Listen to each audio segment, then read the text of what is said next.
L'espace, c'est loin. On se demande parfois ce qu'on fabrique là-haut et en quoi ça pourrait changer notre quotidien, ici, sur Terre. En novembre dernier, des millions de personnes ont assisté à l'atterrissage de Philae sur la comète Chury, une première dans l'histoire de l'exploration spatiale. Bardé de capteurs et d'instruments, le robot Philae nous aidera à en savoir plus sur ce qu'est une comète. Mais les outils qu'il embarque peuvent aussi avoir de multiples applications dans des domaines non spatiaux. C'est ainsi qu'un analyseur de composition isotopique embarqué à bord de Philae, baptisé Ptolémée, a su trouver une toute autre utilité grâce à une unité dédiée de l'ESA, l'Agence spatiale européenne. Ce que nous avons fait en 2011 dans le cadre d'un programme parallèle à Philae, c'est la fabrication d'un petit appareil qui détecte des bactéries qui engendrent des douleurs à l'estomac et des infections qui peuvent causer un cancer.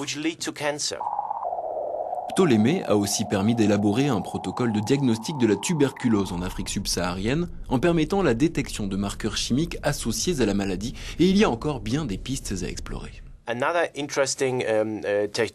Dans le secteur agroalimentaire, il y a une technologie intéressante que l'on peut appliquer en utilisant un spectrogramme de masse.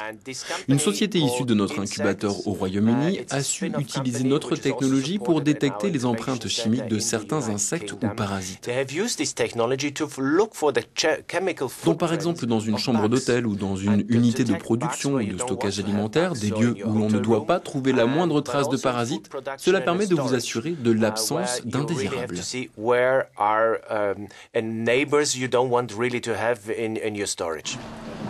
Au vu des investissements colossaux que les programmes spatiaux impliquent, l'ESA a vite compris qu'il serait dommage de ne pas envisager des utilisations multiples des technologies utilisées dans l'espace. Nous essayons d'encourager les chercheurs à penser au non spatial comme au spatial dès le début de leur programme. Dès le départ, il faut penser aux applications possibles des technologies spatiales dans le domaine non spatial, comme cela fut le cas pour Rosetta, surtout quand on sait que les programmes spatiaux peuvent durer 10 ans.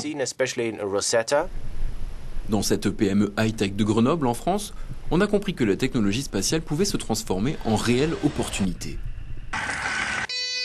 Embarqué sur Rosetta, un petit outil qui analyse la composition de la poussière a intéressé les ingénieurs français. Ils ont su en tirer profit pour imaginer un appareil stabilisateur utilisé en chirurgie cardiaque.